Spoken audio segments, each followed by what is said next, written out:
The year was 1852, and the sun that scorched the fields of Texas seemed to burn away any pretense of humanity.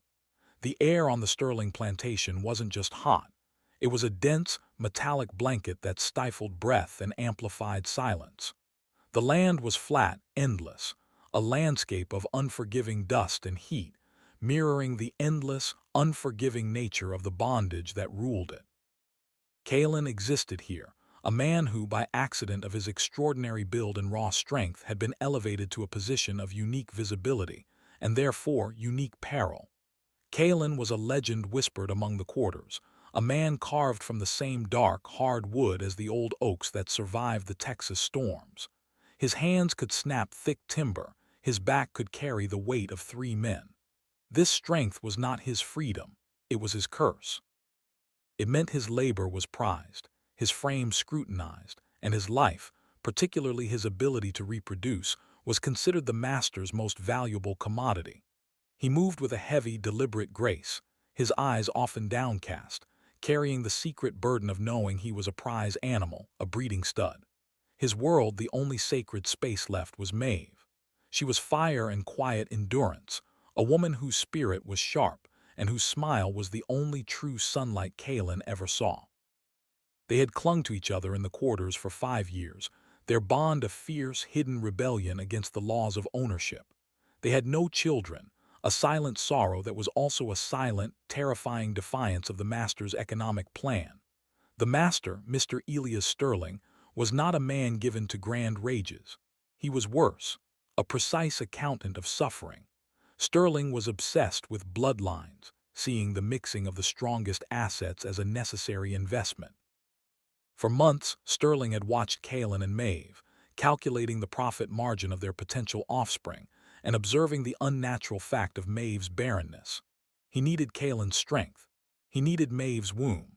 And he needed to break the private, possessive look Kalen had for his wife.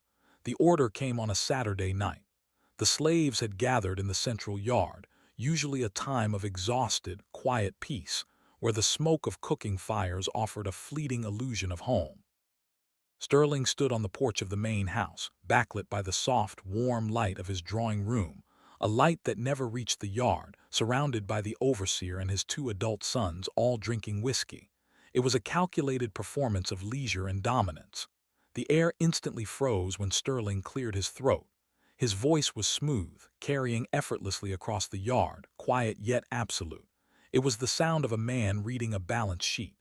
"Kalen, you have disappointed my investment." Kalen's body went rigid. Maeve, standing beside him, gripped his forearm, her fingers digging into the hard muscle. He knew what this meant, but the human mind always tries to deny the most monstrous possibility. Sterling did not pause. "Maeve's refusal to breed your line is costly, but your line must continue, and hers must be activated." Sterling took a slow sip of his whiskey, his eyes resting on Kalen, forcing Kalen to hold his gaze. "I am placing her with Titus for breeding. Titus possesses the necessary vitality, and Kalen, you will stand witness. Your presence is required to sanction this transaction. It is your wife, but she is my property. You will watch, you will affirm the value of the exchange, and you will learn that nothing, not even the smallest connection between 2 humans, belongs solely to you." The master named Titus. Titus, a man from the far field, almost as massive as Kalen, but with eyes that held the glazed, dead look of one who had learned to survive by simply complying with every horror. Titus was silent, standing several feet away, his head bowed, a mere tool in the master's hand. The shock hit Kalen not as pain, but as an overwhelming sense of vertigo. The world spun. The cooking fires, the dim faces of his community, the dark outline of the main house, they all blurred into an indistinct, meaningless canvas. The shame was suffocating, not the shame of Maeve, who was property, but the shame of his own helplessness, the shame that his legendary strength was utterly meaningless against the smallest word from this pale, accounting man. He was the strongest, and therefore he was being tested with the greatest torture, the forced, public violation of his only human sanctuary. Maeve released his arm. Her face was a mask of cold, terrifying resolve. She looked not at Sterling but directly at Kaelin, a silent plea in her eyes that was both a request for intervention and a demand for remembrance. "Do not forget who I am. Do not forget who we are." She moved before Kaelin could stop her, stepping out of the crowd, walking toward the porch. It was an act of terrible, necessary control. She would not be dragged. She would walk, claiming the last, terrible sliver of agency available to her. Sterling gave a brief, satisfied nod. The overseer directed the group toward the small, unused outbuilding near the smokehouse, a storage shed often used for temporary punishments or now this. The air in the yard thickened with collective, horrified silence. No one moved. No one dared to speak. Their eyes were fixed on Kaelin, the man whose unbreakable body was now paired with an utterly broken soul. Kaelin was forced to walk behind them. Every step was a fresh explosion of internal agony, a betrayal of his marriage, his love, his identity. The ground felt like quicksand. Maeve walked with her back straight, her chin slightly raised, projecting a defiance that was a weapon pointed straight at Sterling's entitlement. She was already mentally absent, retreating into a chamber of her mind where the master could not follow. When they reached the outbuilding, the air inside was dusty and stale. The overseer lit a small lantern, casting long, wavering shadows that danced across the rough plank walls. It was in this flickering, hellish light that the performance was to take place. Maeve was positioned on a mound of old sacks. Sterling stood near the door, arms crossed, observing his investment. The overseer stood guard, his whip a silent coil at his hip. And Kaelin, the strongest man on the plantation, was placed 3 feet away, his jaw clenched so tight he thought his teeth would shatter. Titus was a silent brute, his movements mechanical, his eyes empty. He did not look at Maeve, he did not look at Kaelin. He was simply following an order and a motionless tool of the system. This detached efficiency was another layer of acid on Kaelin's wound. If there had been lust or rage, there would have been something human to fight, but this was pure clinical dehumanization. Kaelin stood frozen, an involuntary observer, a silent participant in his own dismantling. He was forced to see his private world, the intimacy, the shared laughter, the small, quiet language of their love reduced to this transaction. He saw the shift in Maeve's eyes, the way they went utterly flat like dark glass reflecting nothing. She was gone. Her body remained, but Maeve, the woman he loved, had retreated to a place he could not reach. This was the moment of true, irrevocable trauma, the realization that the system had not just violated her, but had also momentarily stolen her from him. He couldn't protect her physically, and now he couldn't even reach her soul. He focused on the wood grain of the walls, counting the knots, trying to turn his mind into a blank slate, anything to stop the tidal wave of shame and rage. But the primal instinct of the husband, the protector, screamed, a silent, deafening roar trapped behind his teeth. He felt his hands curling into massive, useless fists. He wanted to rip the walls apart, tear the master limb from limb, ignite the building. But the knowledge of the consequence, not just his death but the subsequent, endless torture of Maeve and the community, held him fast, a chain more unbreakable than any iron. The act was brief, brutal, and horrifyingly efficient, driven by the overseer's impatient observation. When it was done, Titus simply walked out, his task complete, not looking back. Maeve lay motionless for a moment, then slowly pulled the coarse sackcloth over herself. She did not cry. Crying would have been a sound for the master to consume. She looked once more at Kaelin. Her eyes were still flat, but there was a flicker, a cold, hard ember of a promise. It was not a promise of love or forgiveness. It was a promise of reckoning. Sterling gave a short, sharp laugh, adjusted his cuff, and walked away, dismissing the act with a wave of his hand. "Good. Let's see if we have a proper harvest this time." He had not just ordered an act of forced breeding. He had used Kaelin's love as the engine of his own humiliation, making the strongest slave on the plantation the witness to his own powerlessness. Kaelin walked to Maeve, pulling her into his arms, the rough, dusty cloth of her dress a barrier between their bodies, a symbol of the new chasm opened between them. He felt the cold, hard tremor of shock running through her body. He could not speak, could not apologize, because there were no words large enough to hold this horror. They were trapped in the suffocating silence of absolute injustice, their shared future permanently stained by the master's calculation. He carried her out of the shed, back into the quiet, watchful darkness of the slave yard, the smell of dust and shame clinging to them like burial shrouds. The silence of the night was louder than any scream. The first stage of Sterling's calculated cruelty was complete. The waiting game, the insidious psychological torment, had begun. The twist of the first act was Kalen's forced submission. His greatest strength was made useless by his deepest love.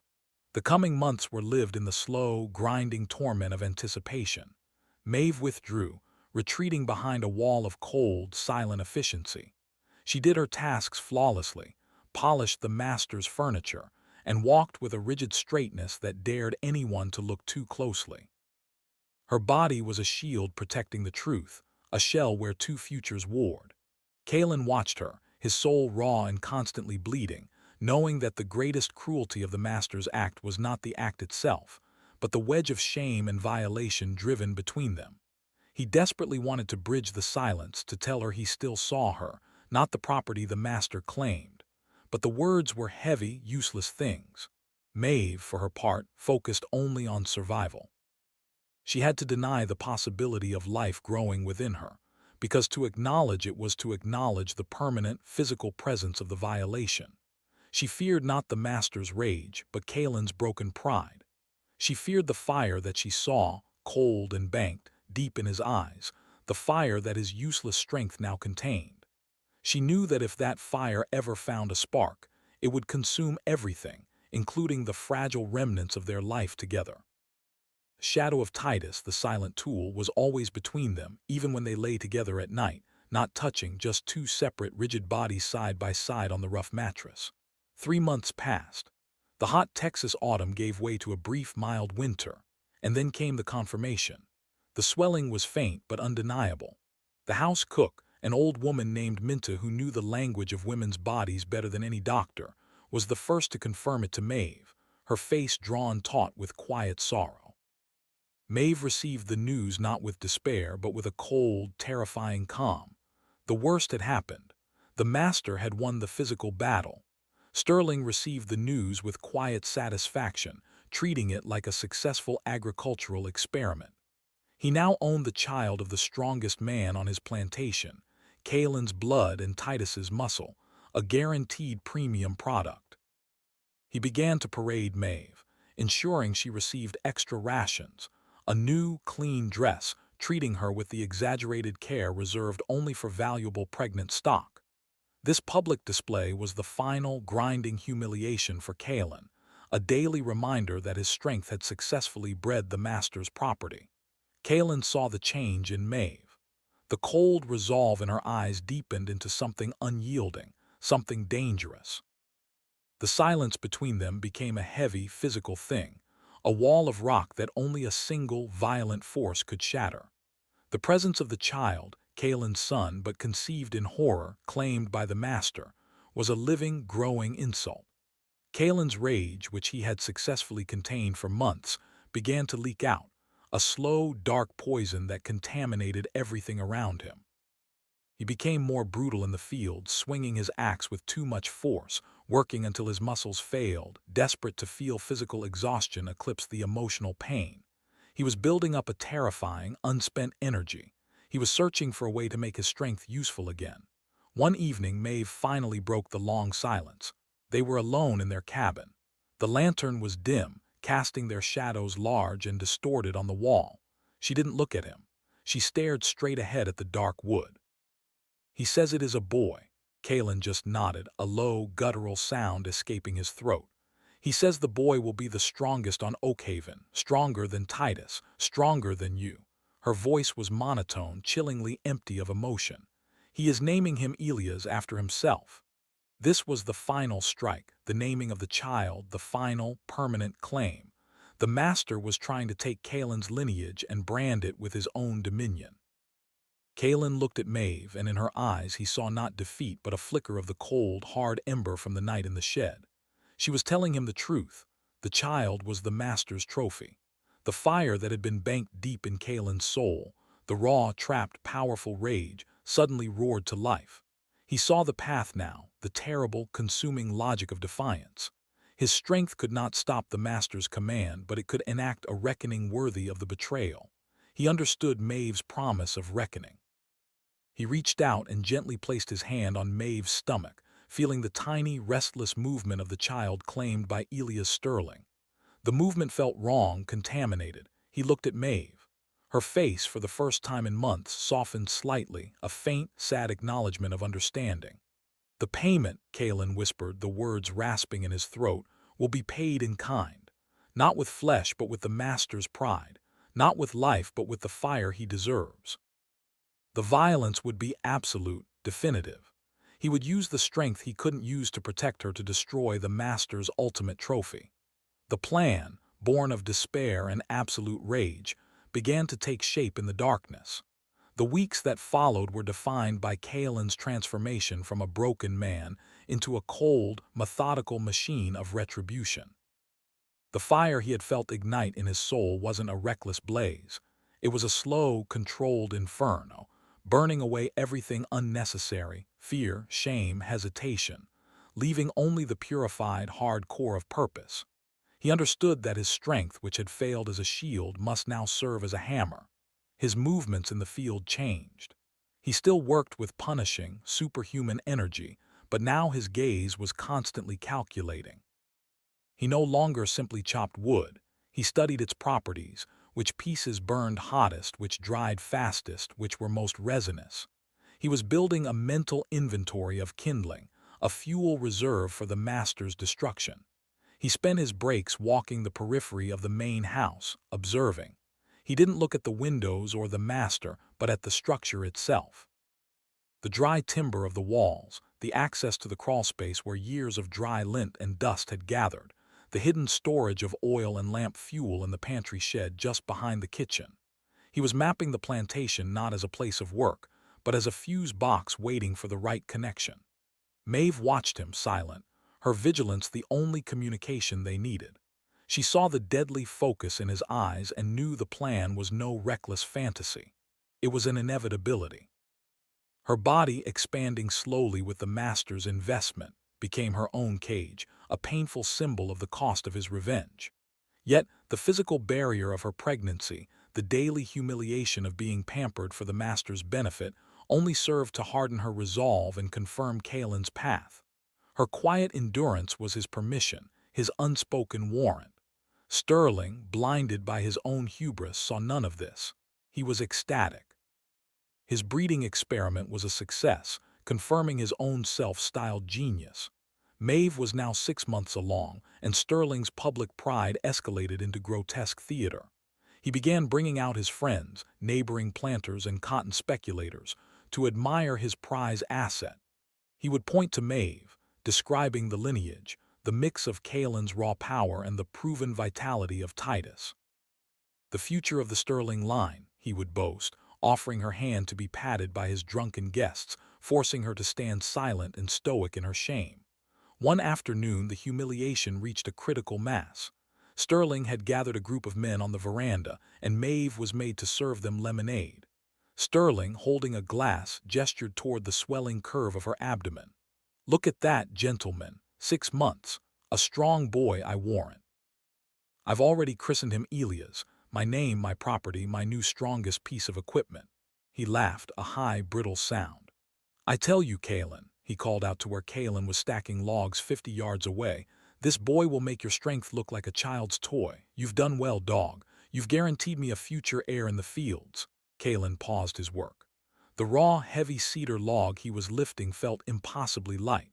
The rage was instantaneous, violent, but still trapped. He made himself lift the log higher, dropping it with a controlled, deafening crash that shook the ground. The master's words, dog, child's toy, heir, were hammers against his sanity. But it was the casual, possessive naming of his son after him that snapped the final, brittle thread. The master, enjoying the reaction, raised his glass. "He thinks he can stare me down, gentlemen. Look at that brute strength.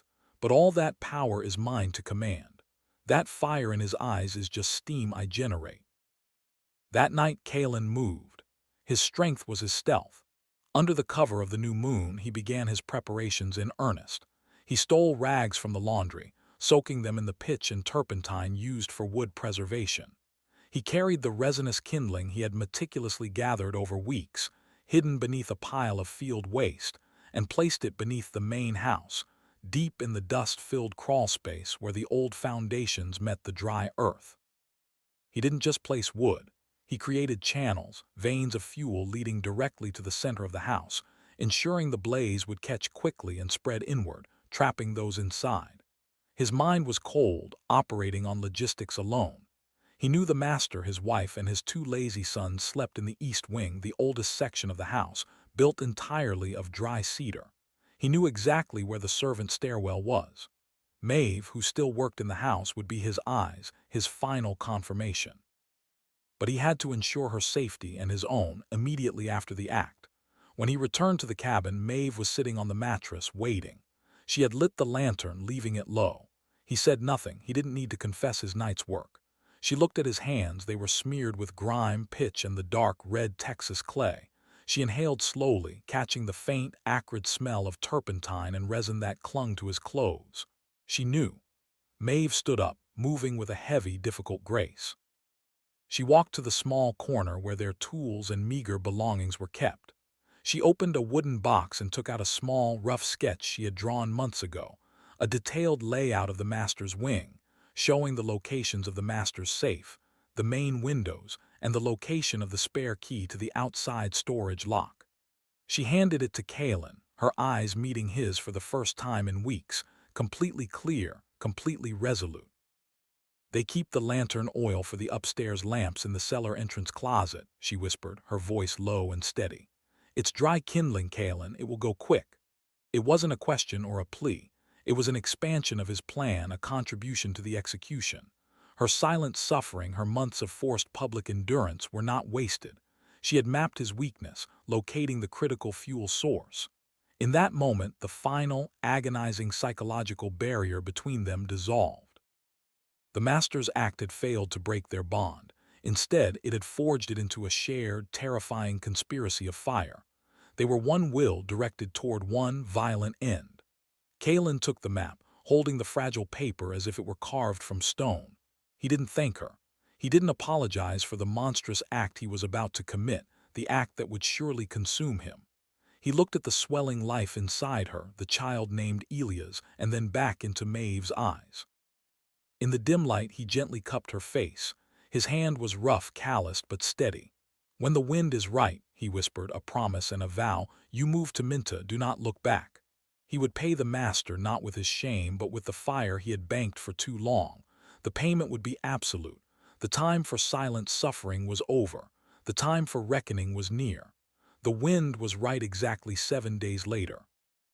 A strong, dry north wind, the kind that whips across the flat Texas plains, promising a fast, consuming fire. It was just past midnight, the darkest, deepest hour, when even the dogs were silent. Maeve had confirmed the Sterlings were deep in their wine-induced sleep. She had already moved a small bundle of necessities to Minta's cabin, a pretense of seeking comfort from the old cook. Kalen moved like a shadow detached from the ground. His powerful frame, usually conspicuous, was now merely an engine of silent, focused motion. He carried nothing but a flint, steel, and a small, corked tin of pitch-soaked rags. He reached the east wing of the main house, dropping low into the scrub brush and making his way to the crawlspace opening. The earth beneath the house was bone dry, the air heavy with the dust and the faint smell of decay, perfect conditions. He worked quickly, his breath shallow, fighting the desperate urge to rush. He crawled beneath the structure, the darkness absolute, lit only by the tiny, momentary sparks from the friction of his movements against the dry wood. His massive hands, with the precision of a clockmaker, pushed the pre-positioned kindling deeper into the foundation supports. He confirmed the network of turpentine-soaked channels that Maeve had helped him map. This was not random arson. It was controlled destruction, meticulously engineered to consume the master's most prized wing first. His final act beneath the house was to break into the small closet near the cellar entrance, the storage area for the oil Maeve had identified. He worked with his immense strength restrained, quietly prying the lock until it gave, a silent thwack swallowed by the vastness of the house. He found a barrel of lamp oil and several stacked, heavy glass jugs. He didn't need much. He poured the oil generously over the rags he had placed near the load-bearing beams of the east wing, turning the dry wood into a saturated, ticking bomb. The smell of the oil was sharp, aggressive, now mixing with the turpentine and pitch, a chemical cocktail of annihilation. He retreated, crawling out from under the house until he was far enough that the flames would not instantly catch him. He stood in the cool grass, shielded by the massive water oak he used as a landmark. He looked toward the east wing windows, where a soft, dull light, left for the master's late-night reading, cast a dim, indifferent glow.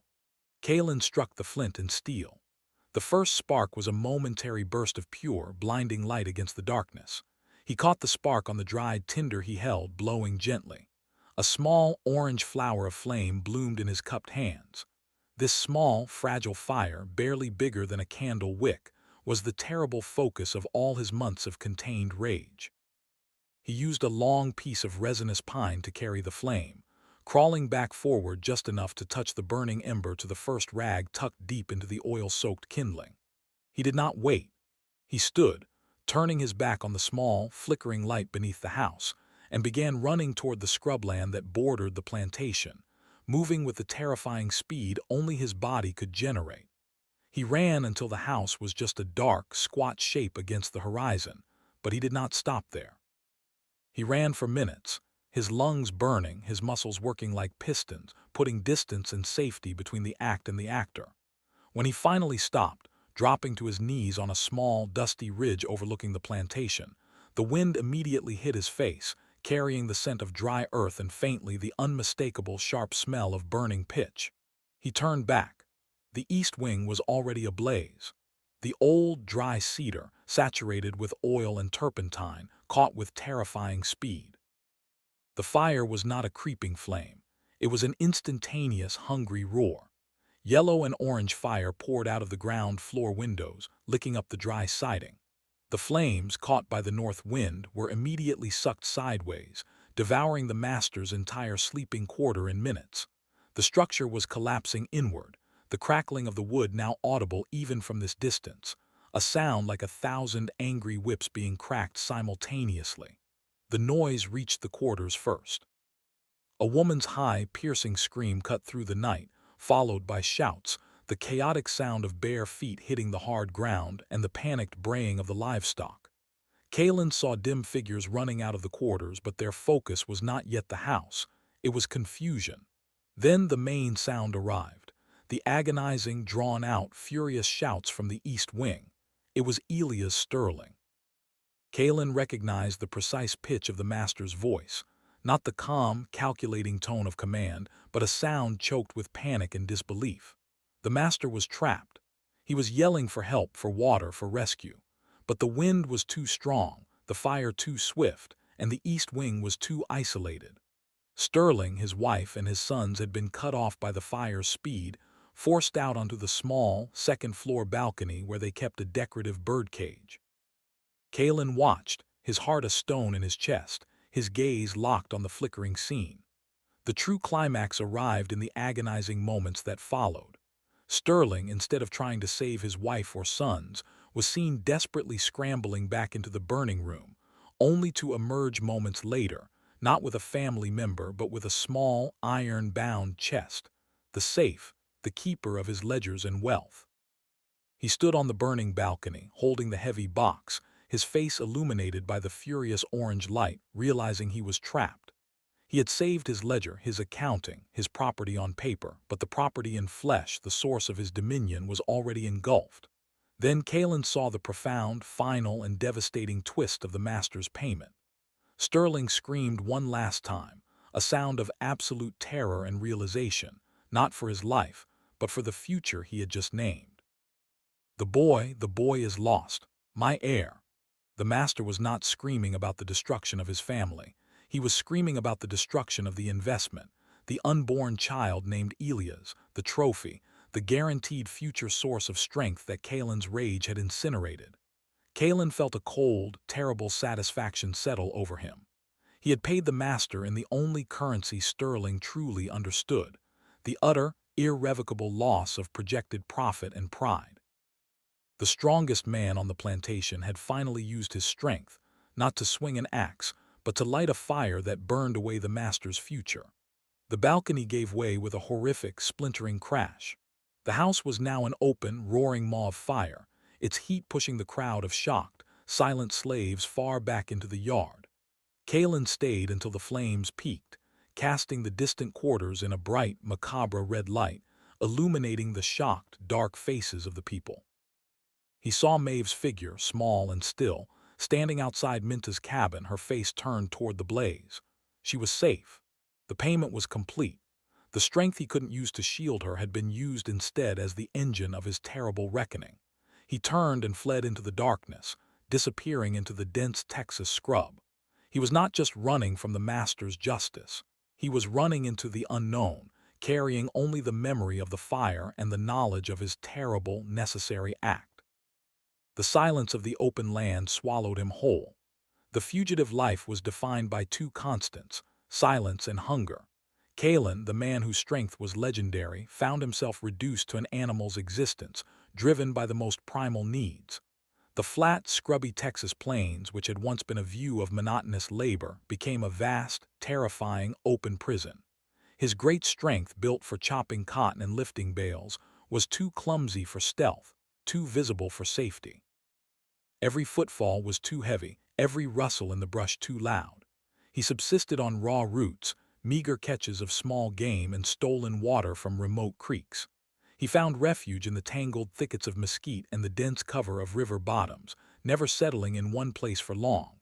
His sleep was shallow, haunted by the echoing sound of the master's final, terrified scream, "The boy is lost," a sound that served as a twisted lullaby, a terrible affirmation of his purpose. He spent the first week fighting the urge to return, not to the plantation, but to the ridge where he could watch the aftermath.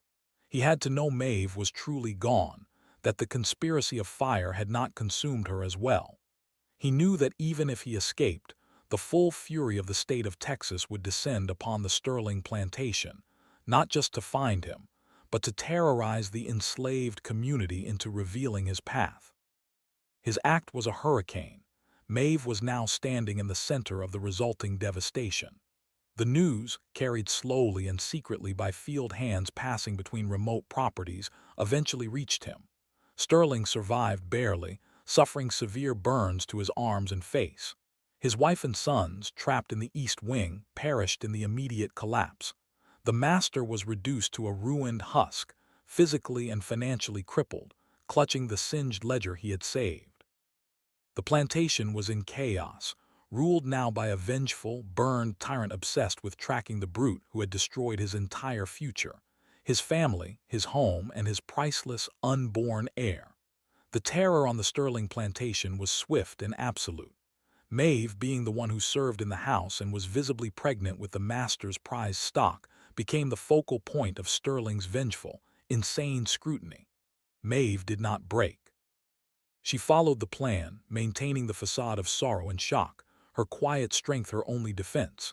She had been questioned, threatened, and watched constantly, but her calm, vacant eyes, the same eyes that had retreated in the shed, offered no answers, only the hollow compliance of property. Maeve carried the secret like a second, heavier child. She knew Kalen was alive, hidden somewhere in the vast, hostile land she could see from the cabin door.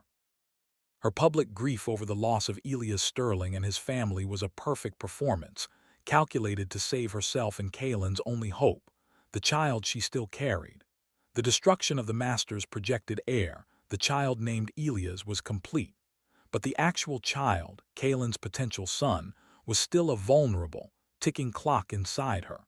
The constant tension of living under the ruined master's paranoid gaze was a slow poison. Maeve felt the weight of the community's silent terror, the fear that Sterling's unchecked fury would fall upon them all. She knew her days on the Sterling land were numbered. She was too close to the memory of the fire, too valuable a piece of property, and too pregnant with the ruined future. Sterling would eventually sell her, if only to rid himself of the constant, living reminder of his failure. Kalen, meanwhile, became adept at reading the vast, empty language of the Texas frontier. He learned to distinguish the cry of a hawk from the sound of a distant rider, the smell of rain from the smoke of a cooking fire. He was a fugitive ghost, surviving on pure instinct, propelled by the memory of Maeve's cold resolution. He knew he could never go north. His massive frame was too recognizable, too easily traced. His only hope lay in the south, toward the distant, rumored border of Mexico, a land that represented not freedom, but simply more unknown. One evening, nearly a month after the fire, Kalen ventured closer to the perimeter of the plantation than he ever had before. He lay prone in the thick brush for hours, watching the flickering lamplight in the slave quarters. He saw a brief, familiar figure slip out of Minta's cabin, Maeve. She moved with painful slowness, her pregnancy now advanced, making every step a labor. She walked toward the edge of the cotton field, where the dry soil met the wild scrubland. She didn't look up, didn't give any signal. She just reached into the pocket of her worn dress and slowly, carefully, dropped a single object into the dirt near a dry, distinctive clump of thistle, a prearranged, shared signal of necessity. Kalen watched the small, private transaction from the shadows. She paused, then turned and walked back, her silhouette heavy with the burden she carried. Kalen waited until her lantern light disappeared, then crept forward. He found the object, a small, tightly wrapped piece of cloth. Unfurling it with shaky, grimy fingers, he found two things inside: a brittle, half-eaten piece of preserved corn bread and a small, smooth, gray river stone he recognized instantly. It was a stone he had given her years ago, a piece of quiet affection from the early days of their bond. But wrapped around the stone was a tiny, folded slip of paper. The message, written in Maeve's neat, precise hand, a skill she rarely used, was devastatingly brief, delivered with the cold logic of their shared purpose. They move me. South, 2 days, 2 days. The clock was ticking again. Sterling, recovering his calculating mind, was selling the prize he couldn't bear to look at. This was Maeve's escape, her one chance and his final mission. He had paid the master with fire, but he still owed his wife her safety. He had to abandon the path south to Mexico and shadow the caravan that would take her away. The physical fire had died, but the consuming fire of their shared destiny now drove him forward.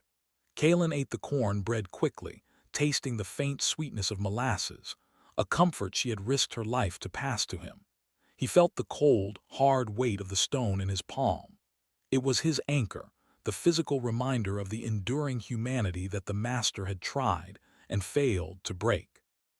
He stood up, his massive body silent in the darkness, and turned his face to the south, the direction of his pursuit. He was no longer running from justice. He was running for the last, most vital piece of his own life. The strongest man on the plantation was now reduced to a tracking shadow, a ghost driven by love and the promise of a life yet to be born. The pursuit was a long, silent duel against the vastness of Texas. The slave coffle, containing Maeve and a handful of other valuable property, was small, moving quickly to deliver the goods and get off the Sterling's cursed land. Kalen, maintaining a distance that only his desperate focus and deep knowledge of the terrain allowed, moved parallel to the main road, using the thickets and gullies as cover. His massive strength, previously a liability, was now his saving grace, allowing him to cover ground faster than his exhaustion should have permitted. He moved for days on almost no sleep, driven by the cold fear that Maeve might be sold at the next crossing at the next town before he could reach her. He observed the caravan closely from the high ground, a mule-drawn wagon carrying the women, 3 other chained men walking alongside, and 2 hired guards on horseback, brutes, but lazy, relying on the chain and the open terrain, not vigilance. Maeve was visible in the wagon, her advanced pregnancy making her presence conspicuous, forcing the guards to move with an irritating slowness he both blessed and cursed. She was quiet, her spine straight, refusing to slump in exhaustion, a beacon of defiant endurance. The nights were the hardest. Kalen would creep close enough to hear the faint murmur of voices, the clinking of chains, the sound of Maeve's occasional, suppressed cough. He was near, but utterly separated, trapped in the torment of protective impotence, watching the last shreds of their shared life being dragged away. He knew he needed a spot where the land offered cover, where the guards would feel safe enough to lower their guard, and where the escape route to the south was immediately clear. The opportunity came on the evening of the second day, near a dry riverbed choked with dense cedar and tall, sharp sawgrass. The path curved, dropping the caravan into a shallow ravine where the sound would be muffled, and the guards decided to make camp, trusting the natural walls of the ravine. They chained the men to the wagon wheels and began to cook a fire, their attention fixed on their cheap whiskey and rough talk. Kalen, hidden mere yards away, felt the moment crystallize. The time for silent tracking was over. His strength was now called upon for its ultimate, violent purpose, the defense of his family. He took the smooth river stone from his pocket, squeezed it until the edges bit into his calloused palm, and let the quiet resolve of the gesture settle his pounding heart. He moved on the windward side, using the crackle of the campfire and the guards' drunken laughter as cover. His huge body flowed through the dense undergrowth, silent and swift. The first guard, focused on draining his flask, never heard the heavy footfall behind him. Kalen struck with the precise, detached force of a thrown boulder. One massive hand clamped over the guard's mouth, silencing the cry, while the other delivered a short, brutal blow to the base of the skull. The man dropped instantly, a heavy, silent sack of meat. The second guard, alerted only by the sound of the falling body, scrambled for his pistol.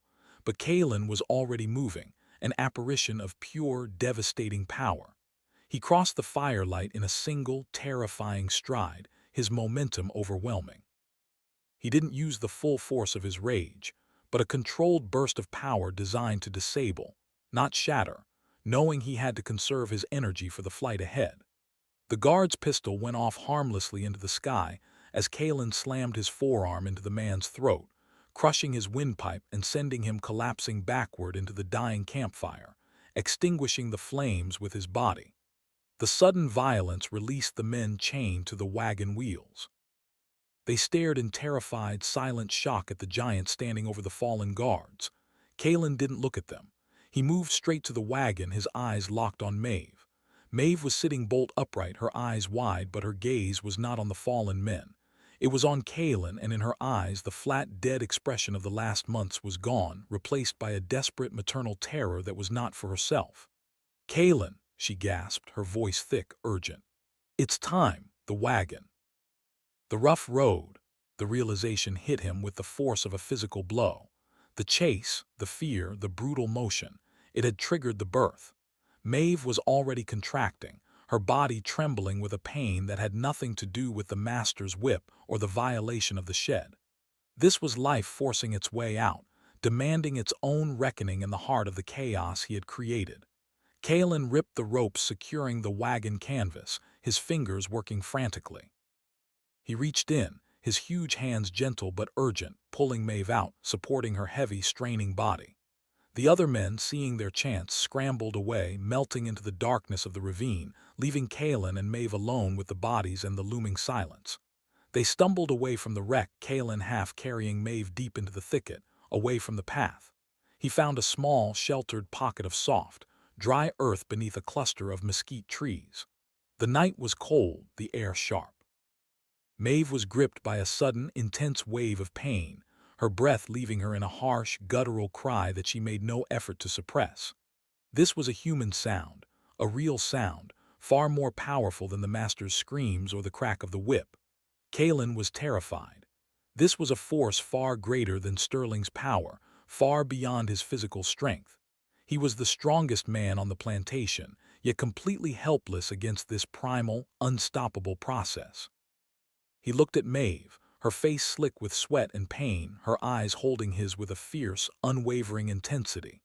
"You have to be strong now," Maeve whispered, her voice raw, squeezing his hand until her knuckles went white. "For him. You have to bring him out, Kalen. Only you." He knelt beside her, his massive hands, which had just hours ago choked the life out of a guard, now trembling as he tried to follow the impossible instructions Maeve gasped between contractions. The hours that followed were a blur of terror, cold, and a desperate, shared primal focus. Kalen moved with a gentle, terrible care, his concentration absolute, focused entirely on the emergence of this new life, this final, ultimate act of defiance against the master's claim. Then, with a final, wrenching cry from Maeve that tore through the night, the child was born. It was a boy, small, slick, and utterly silent at first. Kalen, his hands stained with the blood of violence and the blood of birth, held the small, fragile body. He lifted the boy into the cold night air, his face wet with sweat and tears of sheer, agonizing relief. The boy did not cry. Kalen, in a moment of desperate, protective fear, looked down at the tiny face, fearing the silence. He thought of the master screaming for his lost heir. And then Kalen did the only thing he could. He gently lifted the boy higher, closer to the stars, and let out a deep, powerful breath. The infant inhaled, a shudder running through his tiny frame, and then let loose a cry, not a wail of pain, but a deep, strong, defiant sound that filled the ravine. It was the loudest, most human sound Kalen had ever heard. It was the sound of true, untainted life. Maeve, exhausted but whole, reached out a shaking hand, touching the small, wet head of her son. The child who was supposed to be Elia's, the master's trophy, was born free, delivered by his father in the shadows of a terrible violence. They were fugitives, hunted, exposed to the brutal elements of Texas, but they were a family. Kalen gently lowered the boy into Maeve's embrace. He looked at the tiny, perfect face, and then at Maeve's eyes, now filled with a deep, consuming love that had finally thawed the cold resolve of the past months. "He does not belong to the master," Maeve whispered, her voice weak but firm, clutching the child tightly. "He is free. He is ours." Kalen nodded, a powerful, silent affirmation.